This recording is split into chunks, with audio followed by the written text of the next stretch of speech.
Hey friends.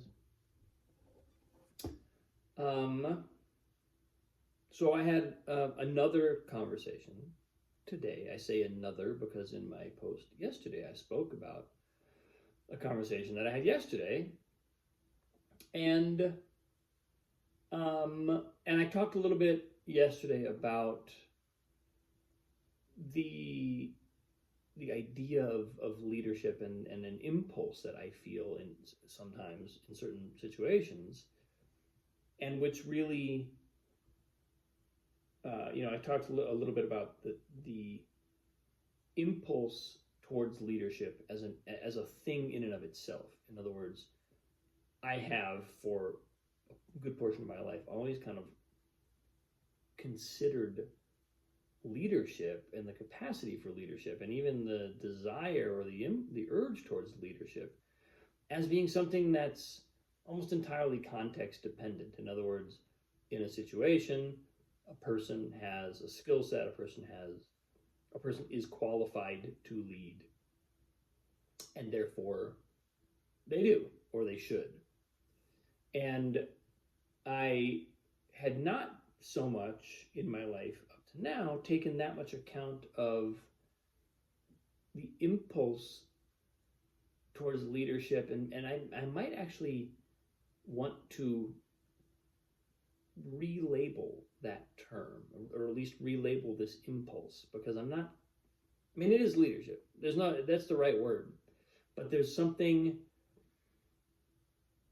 about I think there's a way of articulating this that is not strictly that might be a little less prone to misinterpretation, because what I mean by leadership is really readiness to lead or follow as necessary, and the capacity to flow between those two states very quickly.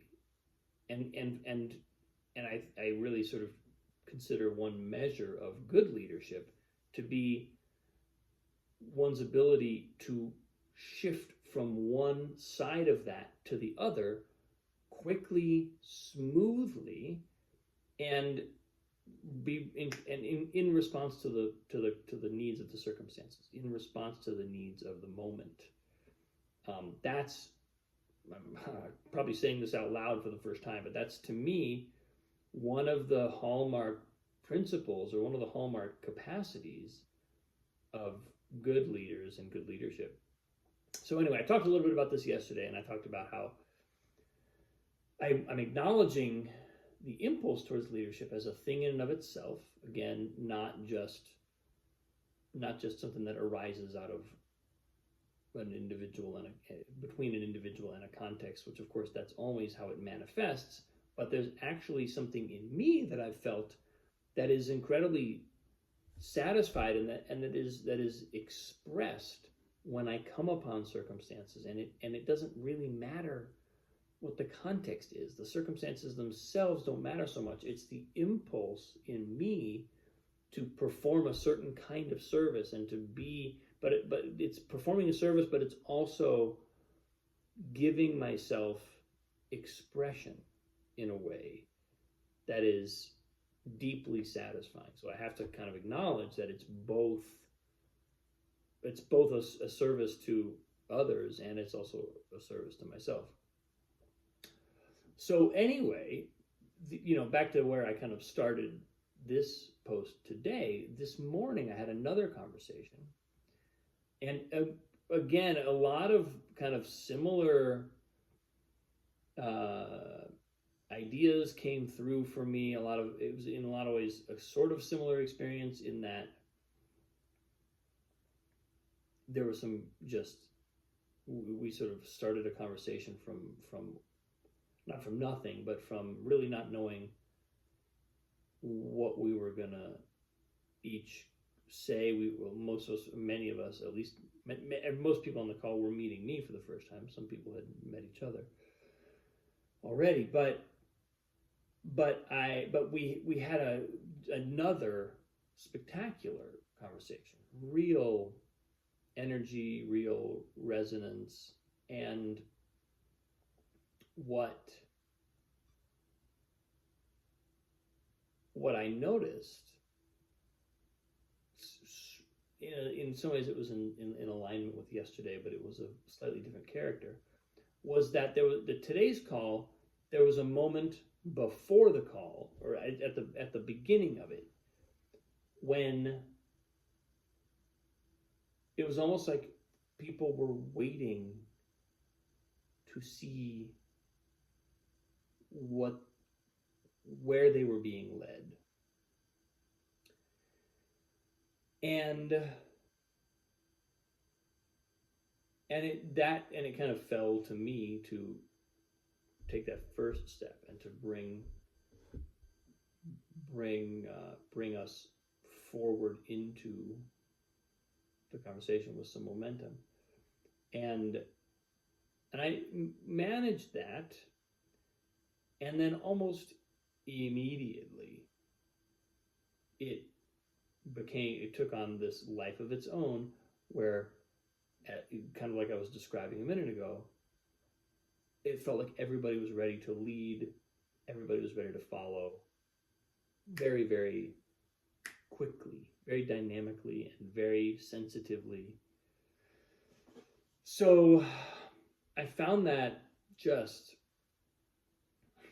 really fun to be part of again. I'm echoing myself from yesterday. And I think what I'm appreciating about today's experience that was just slightly different than yesterday is that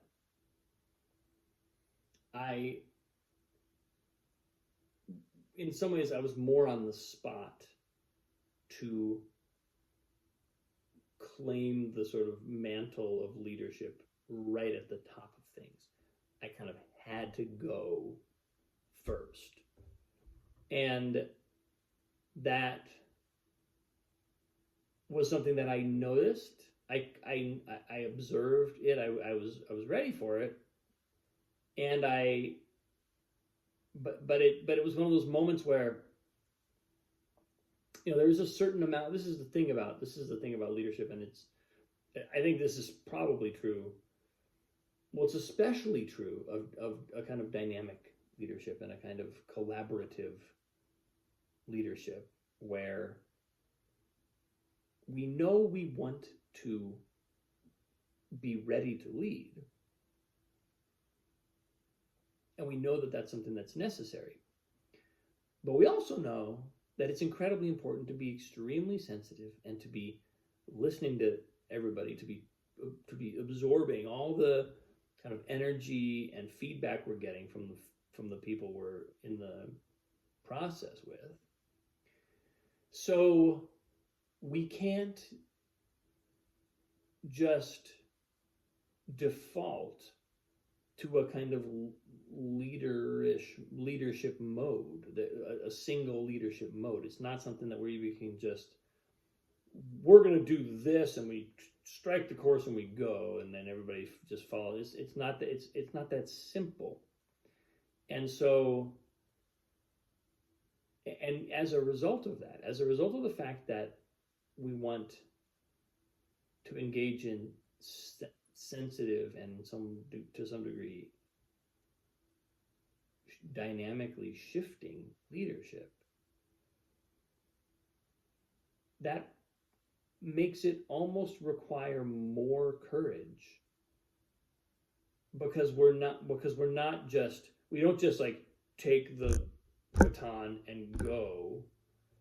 We actually have to take the baton and go, but at every step we're looking, we're being aware, we're wanting to observe, we're wanting to engage, we're wanting to really kind of feel into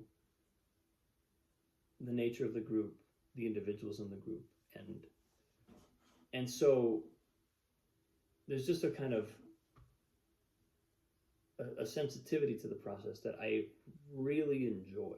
It's what makes it feel satisfying to me, because it feels exciting, it feels challenging, it's a little bit that feeling of like getting a cold bucket of water in your face, not all the negative stuff that, not the without the negative connotations, if that's even a thing. A cold bucket of water in the face in a good way. But I actually mean that in the sense that there's that sort of readiness for an intense experience is ever present. It's not like that happens once and then we get over the hump and we're done. That has to be maintained throughout the process so that at every moment we remain alive, and the group remains alive, and the process remains alive. There's a real kind of wakefulness that's required, and it's a thrill. It's just a thrill. There's no other way to put it. For me, it's a thrill, and I really enjoy it. I really I think I'm discovering something about myself. I think I'm learning some things about about what makes me feel expressed, what gives me a sense of creating meaning and creating value. And I'm really curious about where this acknowledgement of that impulse within me is going to lead me, because it's not something I've ever really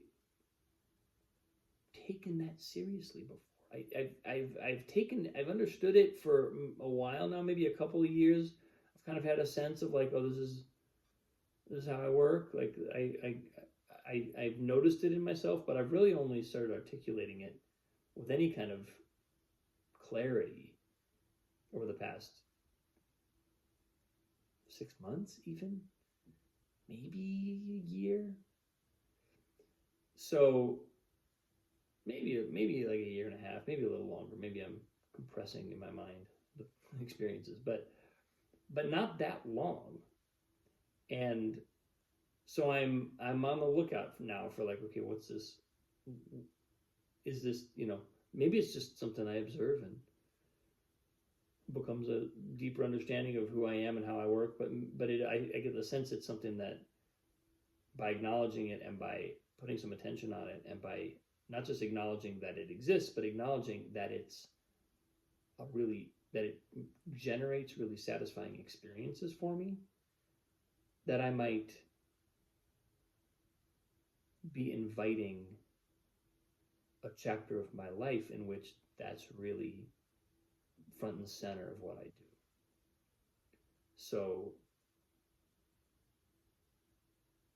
that's fun to reflect on and be on the lookout for. So that's where I am today. I'm headed for a string of these coming up, so I will probably talk your ear off more about this topic. But I appreciate you. Thanks for tuning in. Have a great day. I'll see you soon.